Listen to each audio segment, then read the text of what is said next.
Decíamos más temprano que hay una presión fiscal récord. Ayer la JIP complicó también el panorama con una falsa alarma de que los profesionales en capital tienen que pagar ingresos brutos.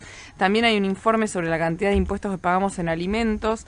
Básicamente nos preguntábamos cómo Alberto Fernández iba a financiar la ayuda social y demás, y aparentemente lo va a hacer a través de los impuestos, porque eso es lo que está sucediendo, por lo menos en estos primeros 13 días del año. Estamos en comunicación telefónica con Jorge Haddad, que es abogado consultor en Derecho Tributario. Hola Jorge, ¿cómo le va? Micaela Mendelevich lo saluda. Muchísimas gracias por atendernos. Al contrario, buen día audiencia. ¿Qué tal? ¿Cómo están? ¿Cómo este panorama que acabo de pintar así muy a grandes rasgos, desde el punto de vista de alguien que entiende mucho sobre impuestos, en qué situación estamos si lo tenemos que ver en un contexto histórico? Mira, los impuestos, erróneamente hay un concepto de la gente popular. Los impuestos son un instrumento de la política económica de un país determinado en un momento determinado, de acuerdo a lo que se dispone a las proyecciones o las políticas públicas de un país en un momento determinado. Se establece una política económica y los impuestos son el instrumento. Lo que pasa es que nuestro país no ha tenido ni política económica consistente y continua por más de 4 años, y tampoco ha tenido políticas públicas. La única política pública que te podría decir que ha continuado en el tiempo es lo de la energía atómica, que empezó con Perón allá por el 50, y bueno, estamos entre los 10 primeros del mundo, pero porque continuamos. Mirá vos qué ejemplo, ¿no? Porque continuamos, pero los impuestos son una reacción, han sido una reacción durante todo este periodo, 70 años, 80 años. Fíjate que en 1932 se dicta el impuesto a los réditos por la crisis del 30 como impuesto de emergencia por 3 años. Hoy es el impuesto a las ganancias, estamos en el 2020, seguimos estando en emergencia. Nunca pudimos establecer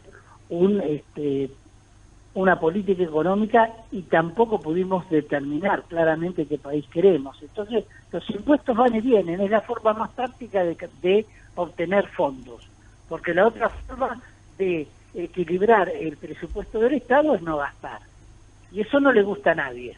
No es político, no le gusta a nadie, entonces tienes que hacer ajustes o evitar hacer gastos que a lo mejor son indispensables, como salud, seguridad,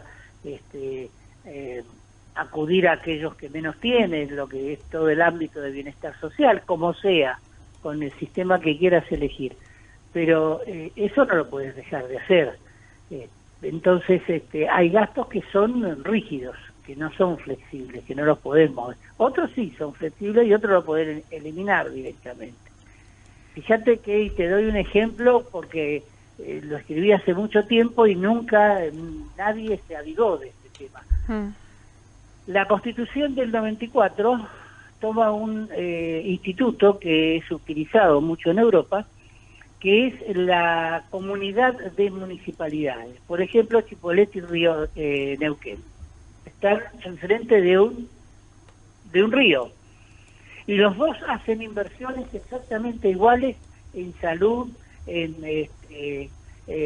educación, por ejemplo, básicamente en salud y en educación. Entonces los dos tienen un tremendo hospital que gastan enorme cantidad para todas las especialidades, cuando podrían dividir el gasto y dividir las especialidades. Si es cruzar un puente, si es necesario se hacen 2 puentes más, se acabó, ¿entendés? Sí. Pero traumatología que quede en un lado, cardiología que quede en el otro, y hacemos lo mejor.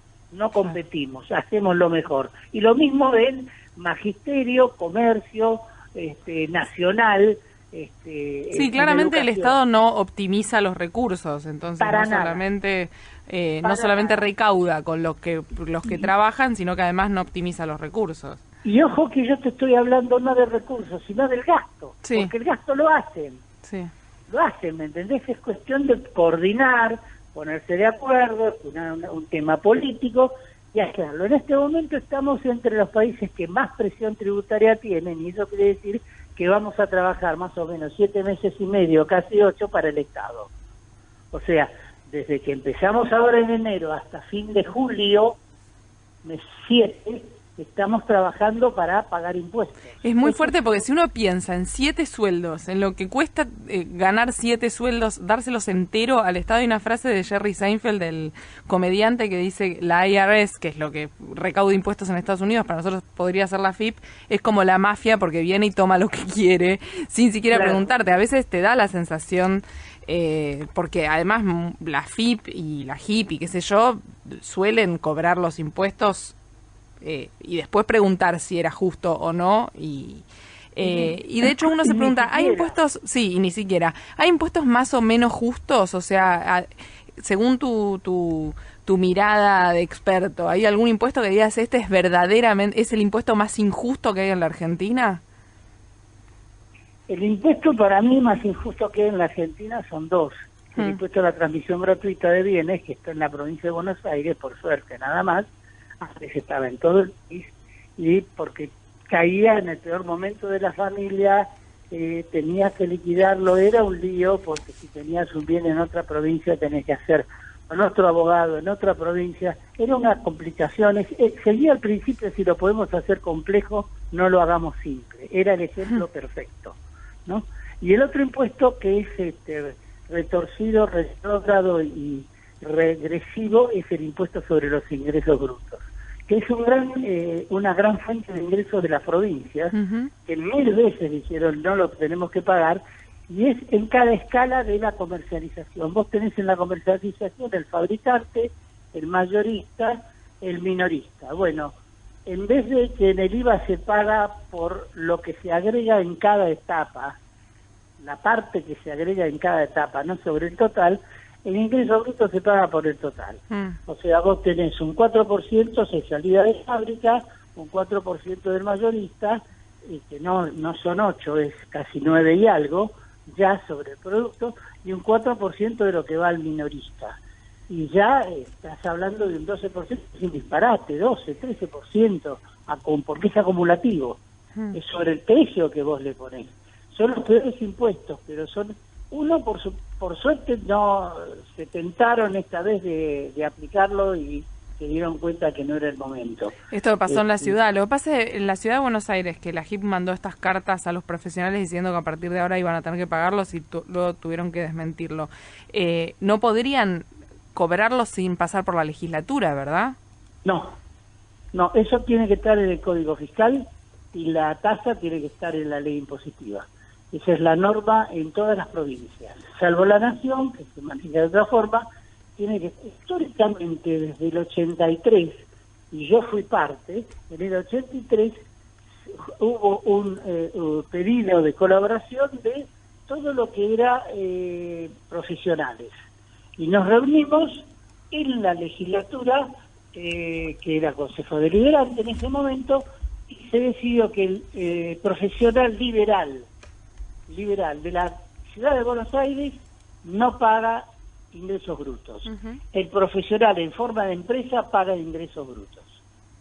La justicia definió que era empresa cuando tiene una actividad, primero cuando tiene una forma que no es de profesión liberal. Por ejemplo, hay estudios jurídicos, estudios contables, son sociedades anónimas, sociedades de responsabilidad limitada, o que eran en su momento sociedades civiles, que ya no existe más. Entonces, si sos una sociedad, pagás, como cualquier otra sociedad. En cambio, si sos un profesional liberal que comparten una oficina que tiene 3 despachos, 13 abogados, comparten la secretaria, cada uno trabaja en lo suyo, esos no pagan. Los médicos tampoco, los economistas tampoco, arquitectos, etc. Sí, los periodistas tampoco, que tienen que demostrar. Los periodistas tampoco, exactamente, los periodistas tampoco. Tenés razón. Y creo que es muy sano, porque es una profesión que son profesiones que se tienen que abastecer, no tienen posibilidad de una promoción, no tienen una posibilidad de una actividad empresarial. Son normalmente 1 o 2 personas, padre, hijo, lo que sea, o 2 hermanos, que actúan así, como actúas vos.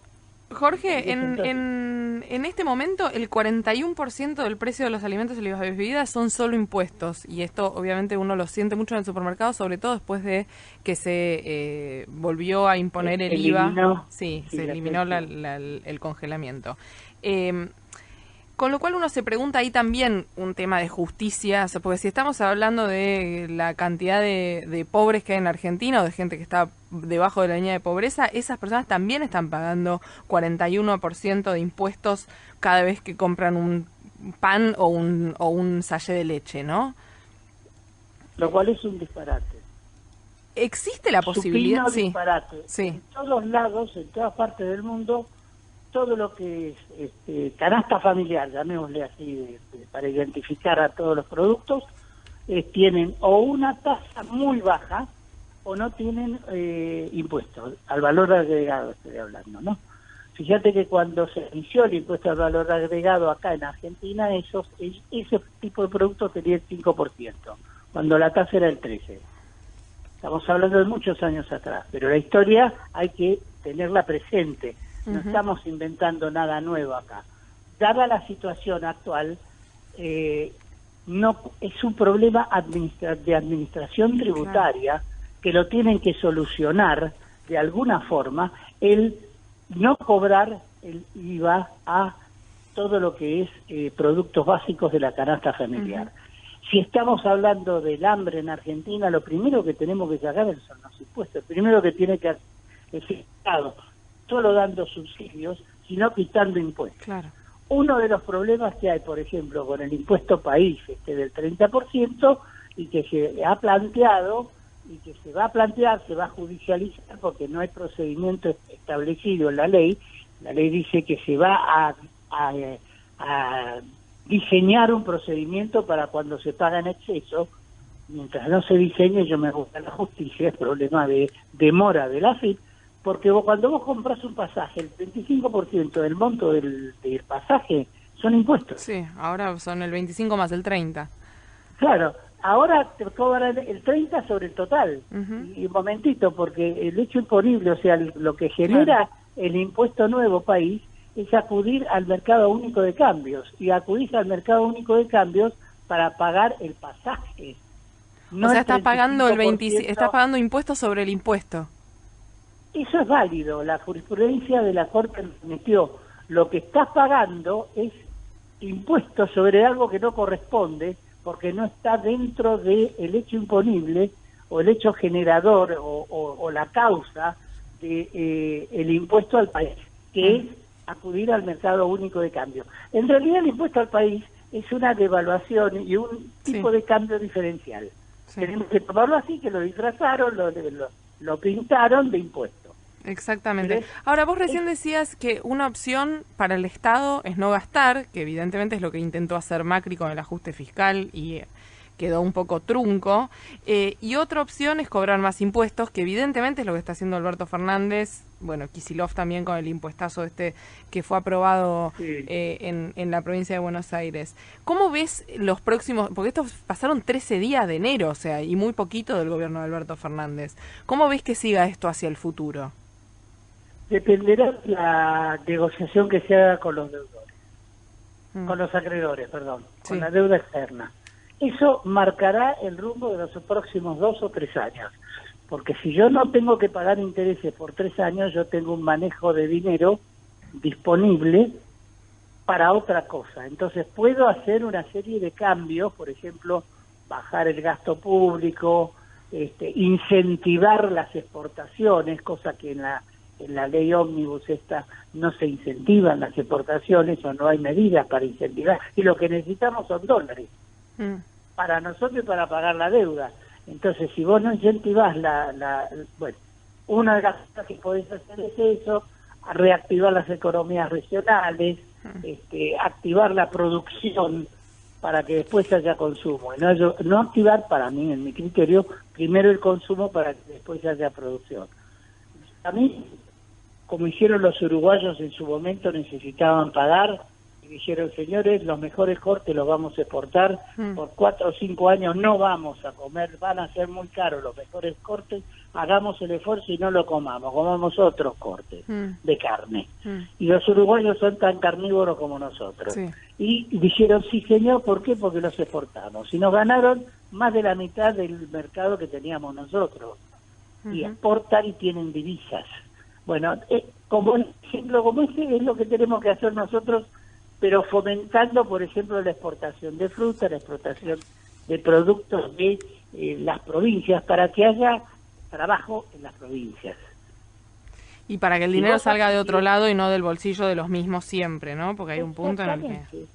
Pero, por ejemplo, si vos activás la producción y exportación de berries en el sur, en tipo Bariloche, de Bariloche a Esquel, si vos activás la exportación de jugo de pera, jugo de manzana, en vez de que vengan a Plaza de Mayo a regalar la manzana porque no tienen precio, no señor, esas que están en el piso que vengan, las hacemos jugo, las hacemos manzanas disecadas, deshidratadas y las exportamos.